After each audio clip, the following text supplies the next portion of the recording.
Using the MCP GUI, I have pre-provisioned profiles and profile vectors so that I can demonstrate the following auto-provisioning, smart provisioning capabilities of the MCP Fiber to the Prem plugin. First, upon deploy of a new TA5000, PON interfaces will automatically be built for my installed GPON and XGS PON cards.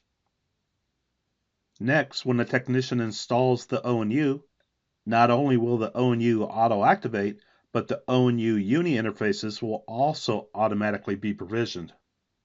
On top of that, once the ONU Ethernet interface is deployed, a data service dropping the customer in a service provider's walled garden will also automatically be built.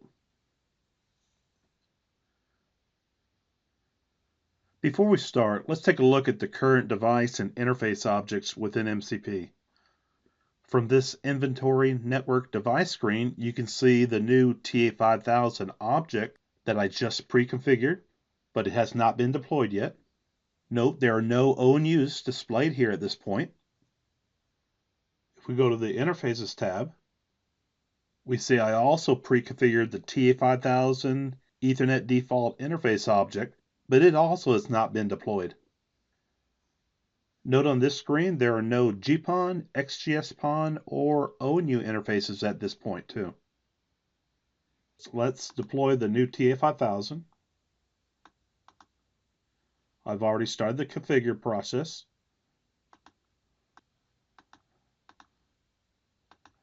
So deploy it.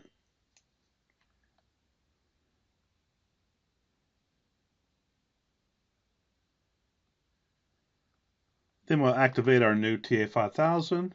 I'm going to jump over to the network interfaces screen. Let's turn on auto refresh. And right now you can see the GPON and XGS PON interfaces going through the CDA process. So before it changes, notice it's on configured. We see some of them now. They've gone to the deploy step.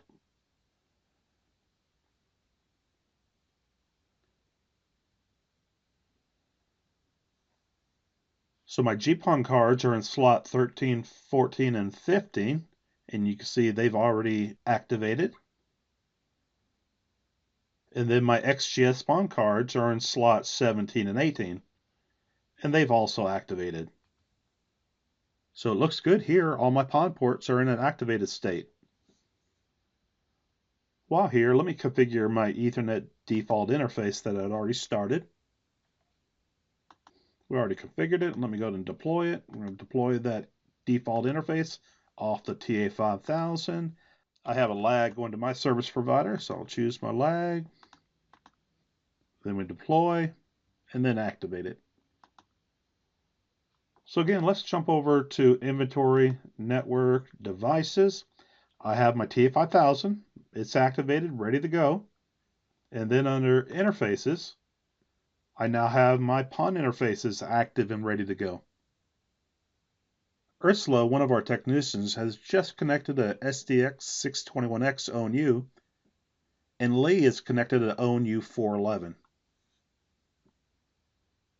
Let's jump over to the devices screen, and then we'll turn on auto refresh and we'll look for those ONUs. Looks like Ursula beat Lee in plugging in the ONU. We can see two ONTs auto-activated. Let's take a look at the interfaces. I only want to see the interfaces that have ONT in the name. Super, there's our interfaces. Notice the ONU 411 has an Ethernet and an FXS interface that was automatically built. And the SDX 621X has two Ethernet interfaces that were automatically built. That's exactly what we planned for. Now let's check our customer service. We'll go up to Service under the Inventory screen. Excellent, the service has been activated. Looks good here.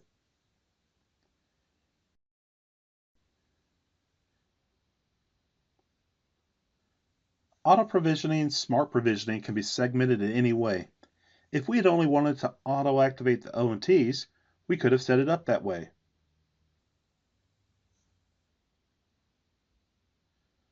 Additional resources can be found in the AdTran support community and AdTran University. If you have not already, check out the MCP Fiber to the Prem plugin training in AdTran University for a more detailed walkthrough of this process. Thanks for watching.